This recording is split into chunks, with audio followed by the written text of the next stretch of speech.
Cumprimento a igreja na paz do nosso Senhor e Salvador Jesus Cristo, amém? Glória a Deus por mais essa oportunidade onde nós estamos tendo de louvar e exaltar o nosso grande Deus. O Salmo 150, ele diz que todos aqueles que têm fôlego, tudo, que tem fôlego, louve a Deus. Então, que nós possamos nesse dia louvar ao nosso Senhor Jesus Cristo. Eu gostaria de deixar aqui uma palavra para uma breve reflexão da igreja, que está no livro no Evangelho, escrito por Mateus, capítulo de número 18, versículo de 21 e versículo 22. Evangelho escrito por Mateus, capítulo de número 18, versículo de número 21 e versículo de número 22. Amém?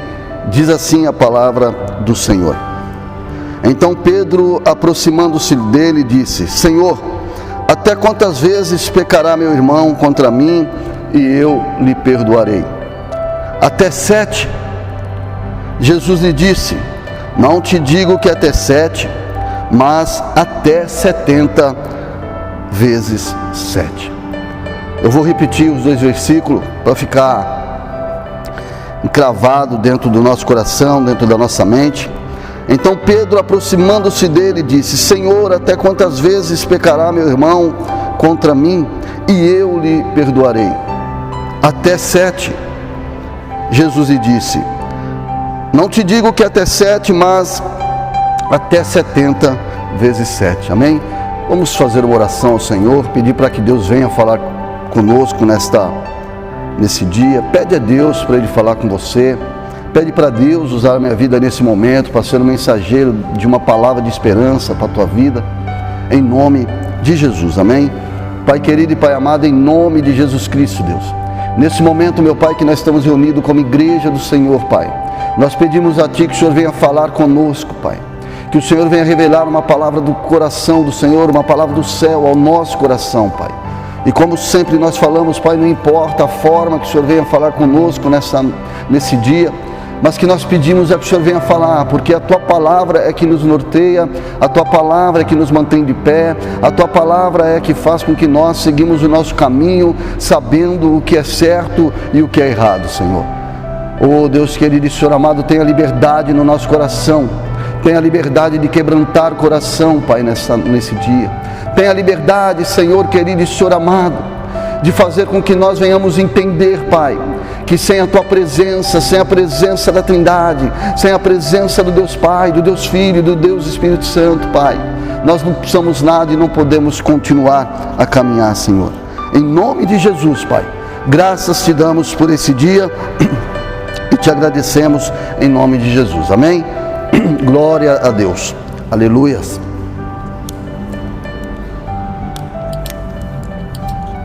Amados, esse capítulo de número 18 de Mateus é uma declaração de Jesus respaldando para nós algumas qualidades de vida. Qualidade de vida para todo cristão.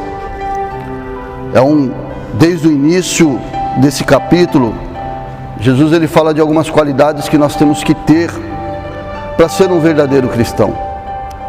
Ele fala acerca de humildade, acerca de responsabilidade, quando ele fala das ovelhas, de uma ovelha que, quem é que uma ovelha foge, não vai buscar a ovelha perdida e deixa as 99, ele está falando de responsabilidade pessoal. Ele fala, nos últimos versículos ele fala acerca do credor, do perdão, porque o credor, a pessoa, aquele servo, ele está devendo um alto valor, e a pessoa que ele deve perdoa a dívida dele, e ele logo em seguida não age com a mesma compaixão. Mas o que eu quero aqui nessa reflexão é falar acerca desse versículo de número 21 e de número 22, que é o momento em que Pedro ele corta a declaração de Jesus, é o momento em que Pedro corta a fala de Jesus e faz uma pergunta para Jesus. Ele pergunta para Jesus se alguém pecar contra ele, quantas vezes ele deveria perdoar? Se 7 vezes. E Jesus responde para ele que não, Pedro, eu não digo 7, mas 70 vezes 7. E nesses 2 versículos aqui, Jesus ele marca para nós, na verdade, toda a qualidade aqui apresentada nesse capítulo de uma forma bem resumida, que é o amor, porque sem amar não existe perdão. Sem o verdadeiro amor não existe como perdoar. Só que no nosso meio, no meio do cristianismo, há uma dificuldade muito grande quando nós falamos de amor, quando as pregações são relacionadas a amar, que é o mandamento do Novo Testamento. Quando você olha o Antigo Testamento, diz que os historiadores falam que há mais de 390 mandamentos.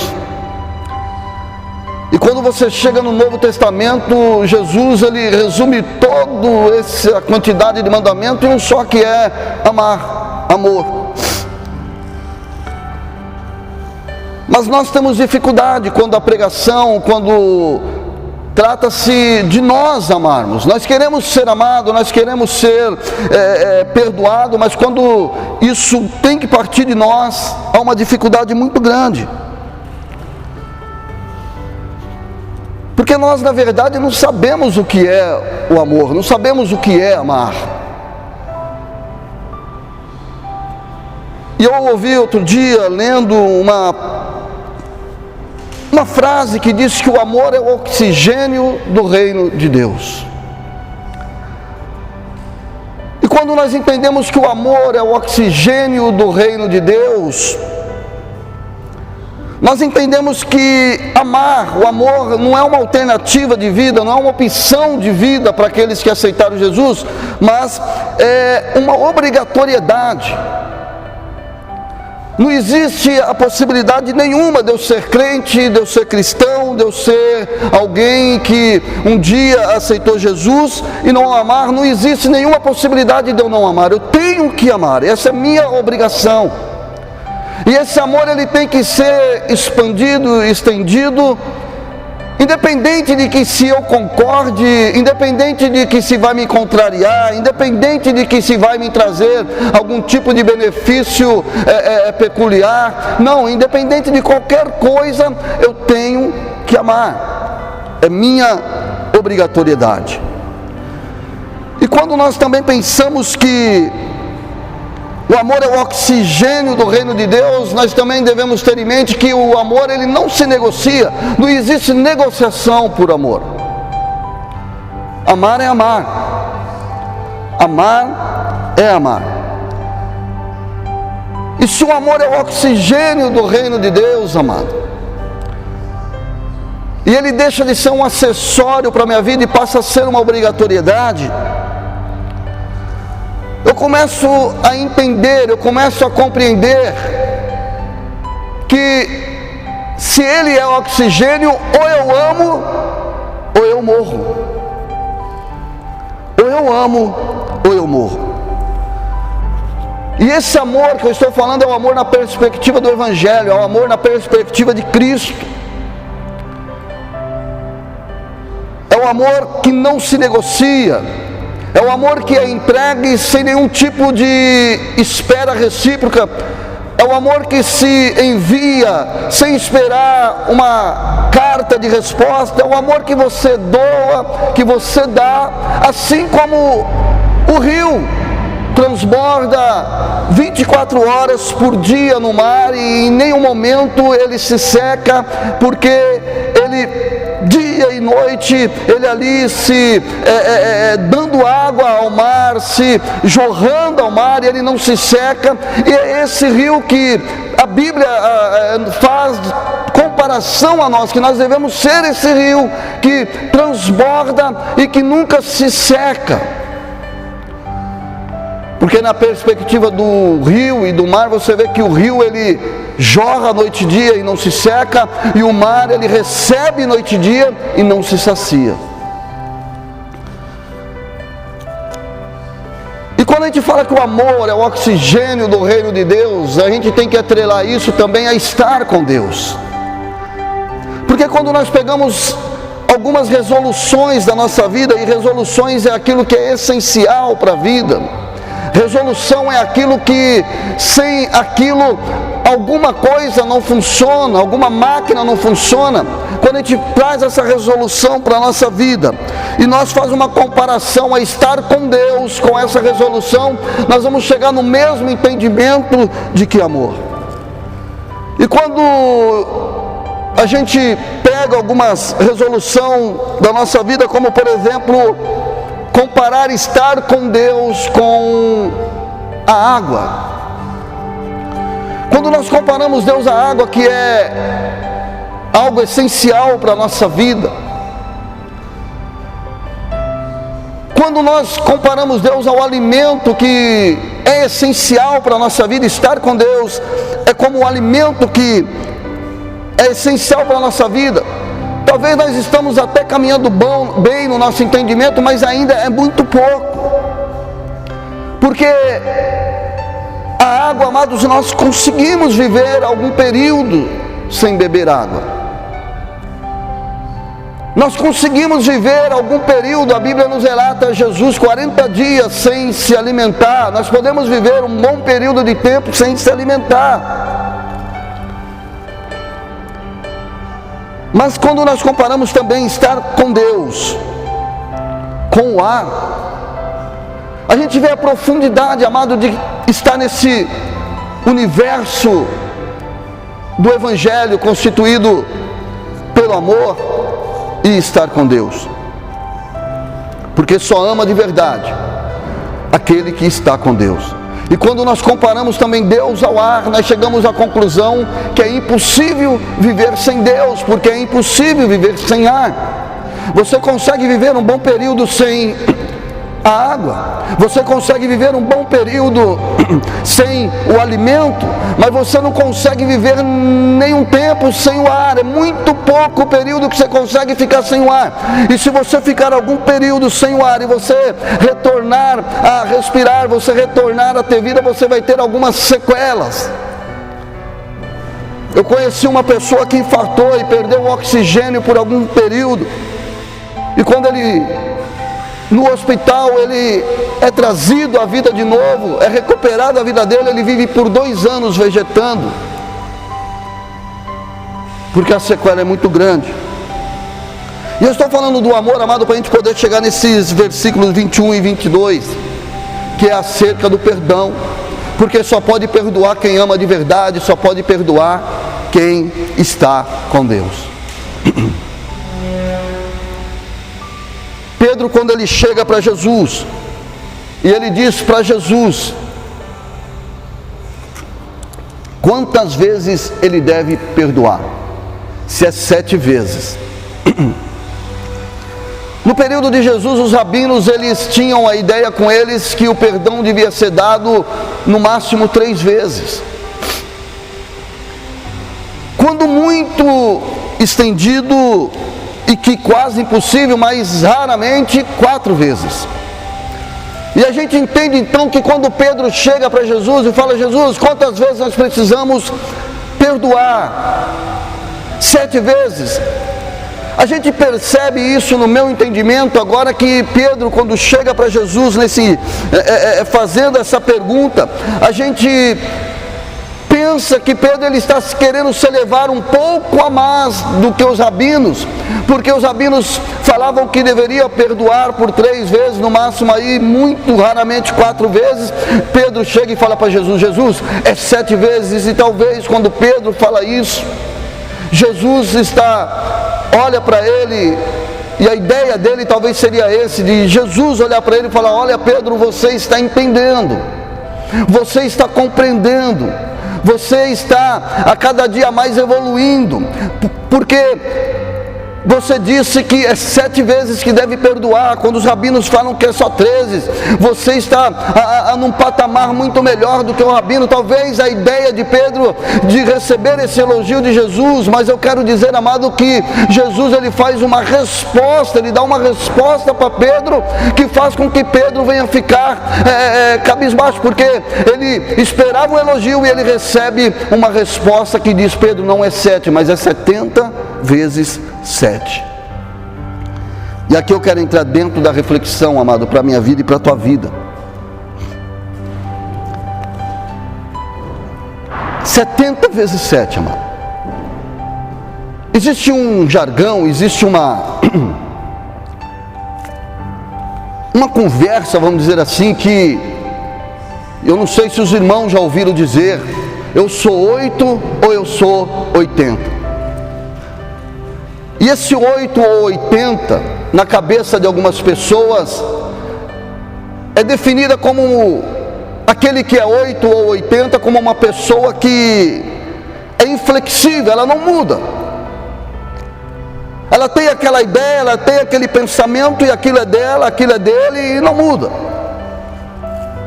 Em outras cabeças também são aquelas pessoas que vivem nas extremidades. Ou é 8 ou é 80, amado. E eu quero dizer nesse dia que, se você tem essa ideia, esse pensamento de que comigo é 8 ou 80, eu quero dizer para você que Jesus, ele pensa diferente. A perspectiva do Evangelho, ela é diferente. E Jesus aqui, ele diz para mim e para você que não é nem 8 e nem 80, é 40 vezes, é 70 vezes 7.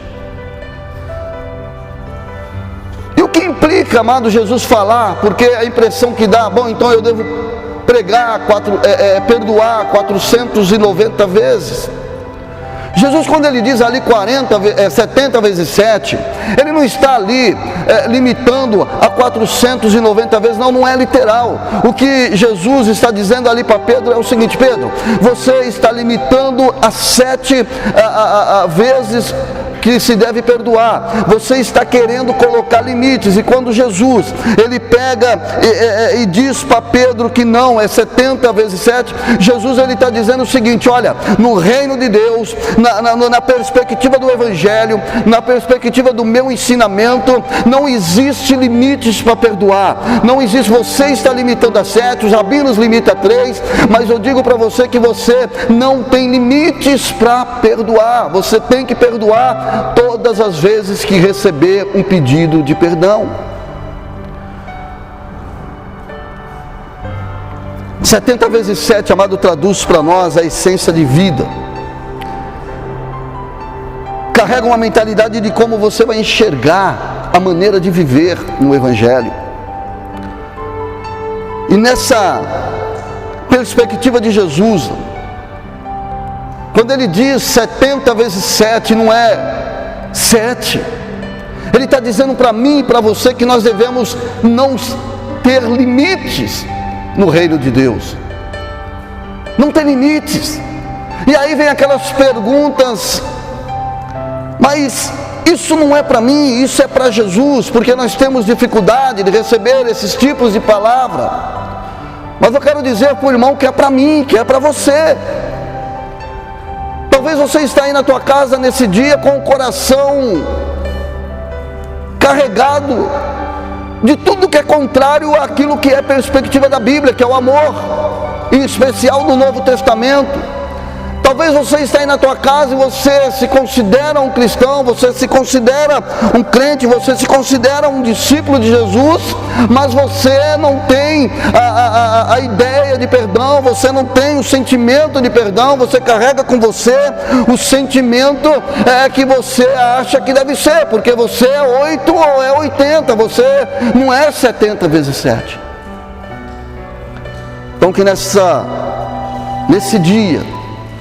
nesse dia, nós podemos, se é que temos esse conceito, mudar essa ideia de que amar é só para Jesus, amar é só para Cristo.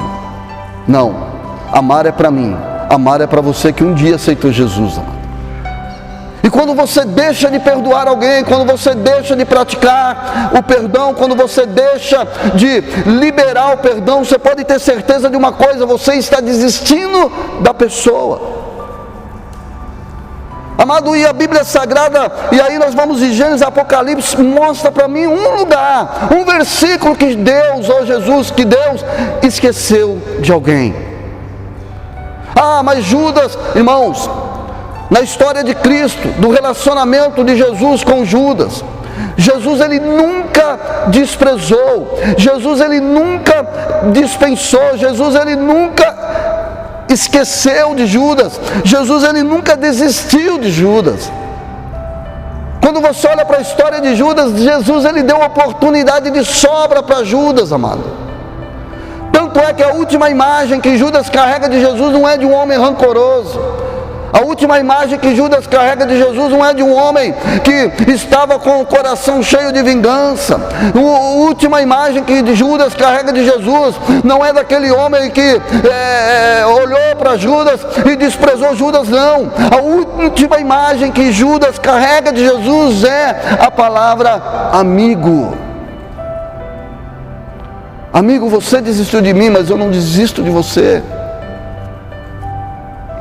E o final de Judas quem deu foi Judas, não foi Jesus. Não foi Jesus que bateu a sentença. A vontade de Jesus é que aquele beijo fosse verdadeiro. A vontade de Jesus, melhor dizendo, é que aquele beijo fosse verdadeiro.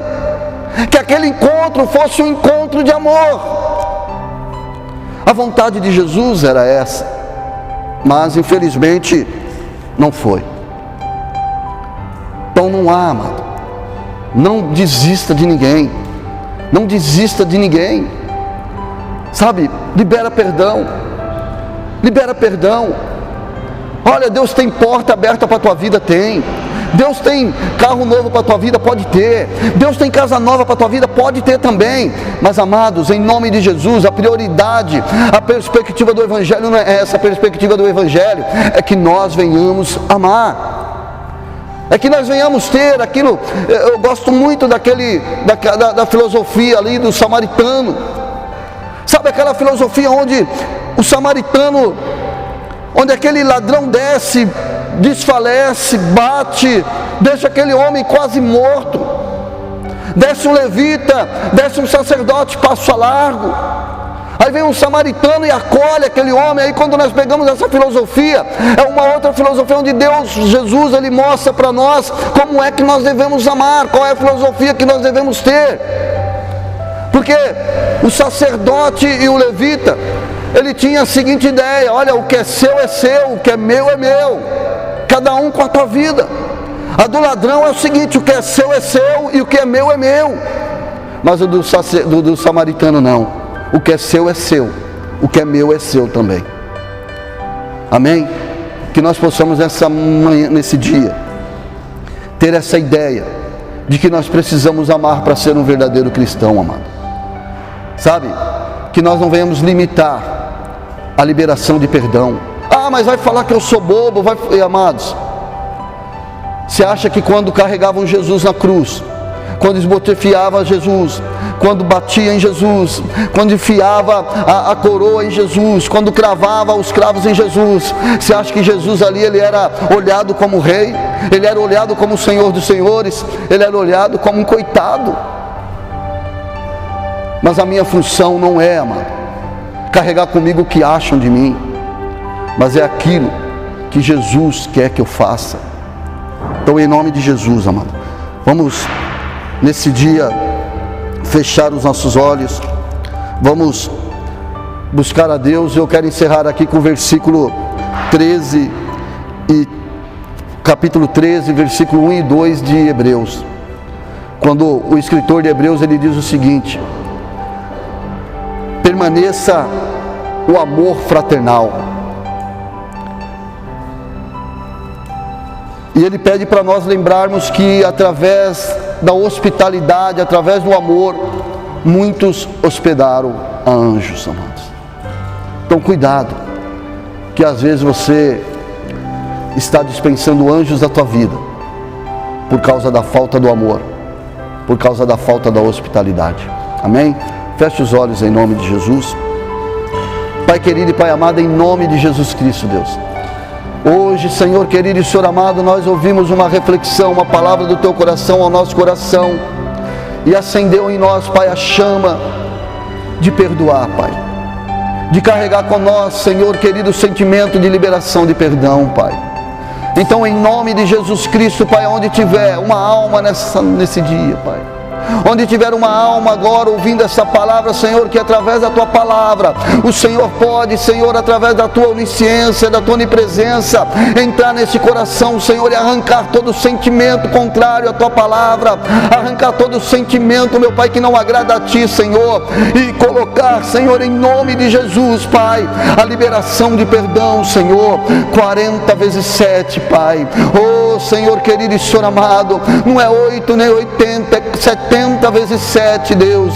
Pai, em nome de Jesus, que nesse dia nós possamos, Pai, em nome de Jesus Cristo, Senhor querido e Senhor amado, se é que tínhamos essa ideia contrária ao Evangelho, essa ideia contrária ao perdão, ao amor, Senhor, que nós possamos nesse dia, Pai, contrair essa definição de que o amor é o oxigênio do Teu reino. Oh, Senhor, de que estar contigo, Pai, é comparado ao ar que respiramos, Senhor. Oh, Pai, que não há limites para perdoar. Em nome de Jesus, Senhor, assim nós oramos e Te agradecemos. Em nome de Jesus. Amém e graças a Deus. Glória a Deus.